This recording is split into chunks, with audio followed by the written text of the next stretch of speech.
洞察金融市场，分享理性认知。大家好，欢迎来到 Razor 投资说，我是你们的老朋友 Razor。我们今天说，为什么酱油比空调还贵？在股票投资市场当中，海天味业作为酱油龙头股，作为行业第一股股价是115块一股，而格力电器作为空调行业第一股60块一股。是否可以说海天酱油作为一个酱油股，就比格力这个空调股要贵呢？表面股价确实是贵的，但是股票的估值就要再来分析了。很多股票投资者简单的认为5块钱、10块钱的股票就比50块、100块的股票更加便宜，更值得投资，所以他们就喜欢买这些股价低、看起来便宜的股票，其实是大错特错。是股票投资的误区，也是很多投资者亏钱的原因之一。股票价格并不等于股票价值，价格和价值注意这两者的区分。所以我们今天就来讨论一下，从专业的角度来看，酱油股海天味业是否真的比空调股格力电器更贵呢？普通投资者到底如何判断股票的价值高低？如何判断这只股票到底是便宜还是贵？最后我们会做一个说明，酱油真的比空调还要贵。想知道为什么就继续往下看吧。欢迎大家去订阅我想要了解关于更多投资股票的干货分享，一定要订阅我哦。今天我们先说第一点，就是我们看股票一定要做行业区分，同行业的股票才具有可比性。很多人觉得茅台股票1000多块钱一股很贵，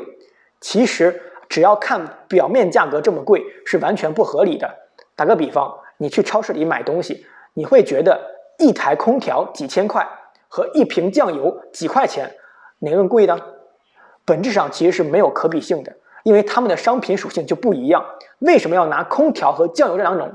不同类别的商品来比价格呢？它们本来的价值就是不一样的，不具有可比性。而股票市场也是一样，我们有各行各业的上市公司，有3000多家股票上市公司，这些就可以理解为在超市里的成千上百的各种商品，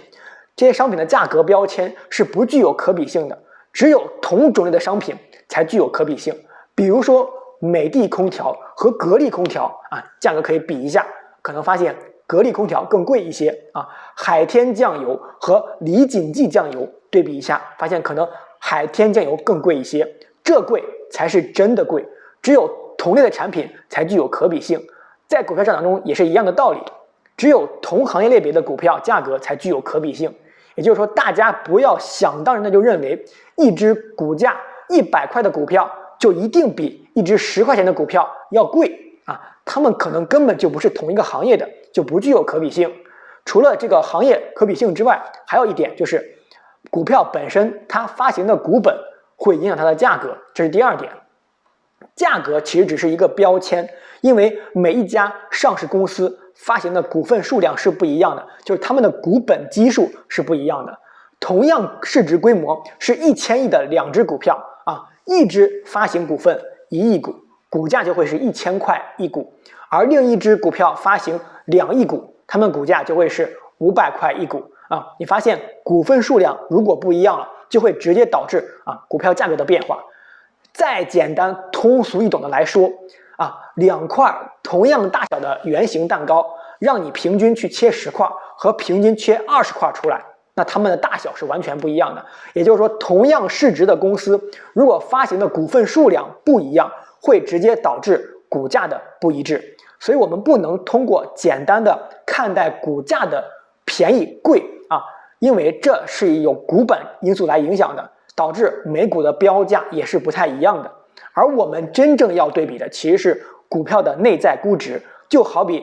女生去买50毫升的花露水和50毫升的精华液这个价格差距太明显了明显花露水更便宜精华液更贵，但是它们同样都是50毫升，只要大小是一样的。而上市公司可能他们发行的股份数量是一样的，但是他们每股的价值就可能相去甚远，是不一样的。我们要看的就是同样是50毫升的精华液，到底是哪一家精华液做的质量更好，而且呢它的价格又便宜，这样才能判断这只股票到底值不值得去买，值不值得你去投资。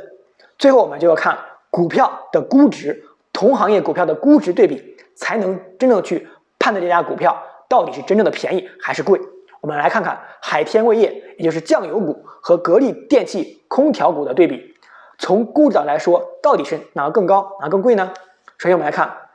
估值的参考指标是市盈率，市盈率是参考指标之一，非常简单。我们这里可以简单理解为是总市值，股票的总市值大小除以它的总利润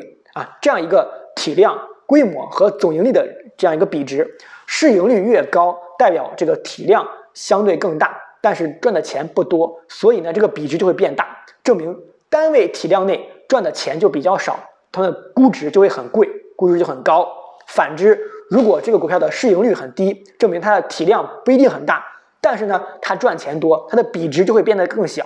代表这只股票更便宜，估值更低简单理解为市盈率如果高估值就高就贵，市盈率如果低，估值就低就便宜但是后期我们会讲解，因为市盈率有很多更加详细的细节判断，我们后面再讲。我们今天只说这一点，就是市盈率的高和低，估值代表高低。我们再回头看看海天味业的市盈率是多少？海天味业市盈率69，格力电器空调股市盈率15。这样一看，发现酱油股的估值果然真的很高，真的比格力空调、格力电器估值更贵。但这也是因为行业的差别，不同行业我们资本市场给予它们的定价估值是不一样的。往往消费股和科技股的估值更高，它们真的很贵。贵呢有贵的道理。你说为什么茅台这么贵呢？因为它具有唯一性，具有稀缺性。股票市场是同样的道理，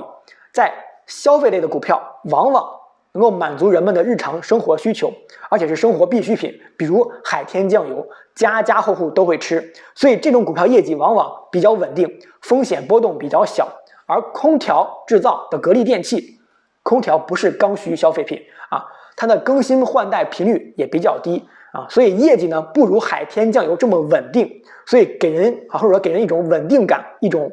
没有风险的感觉。这样一来，大家的一些心理预期和心理定价就会把这只酱油股票估值会抬高，而整个消费市场也是一样的凡是消费类的股票估值都会普遍的比制造业的股票估值更贵更高一些这是行业的一个潜在的规则。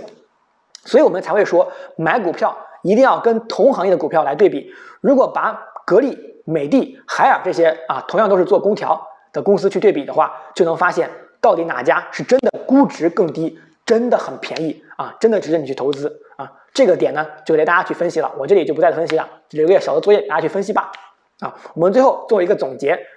我们投资股票要同行业的才具有价值可比性，而且股票的价格受到股本的份额影响，不能反映股票本身的内在价值。我们要看股票的估值，才能看出这只股票到底是真的便宜还是贵，而且还要跟它的同行业的公司进行一个对比。这里我提醒大家，不要以为买低价股就是捡了便宜，要摒弃你之前对于股票的刻板印象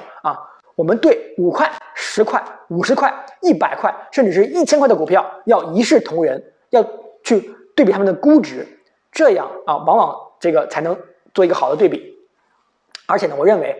大多低价股都是坑。在我们中国的 A 股市场我希望大家千万不要去买低价股，因为市场有一个惯性的认知，很多人盲目的去投资低价股，很多低价股其实隐藏了各种的风险。希望大家多多留意，谨慎投资想要了解更多关于股票投资的观点以及我的干货分享的话，希望大家一定要去多多给我留言点赞。你们的看完视频就是我对我最大的支持和鼓励，一定要点击订阅我，给我留言点赞哦。我会继续坚持我的股票干货内容分享，谢谢大家，拜拜。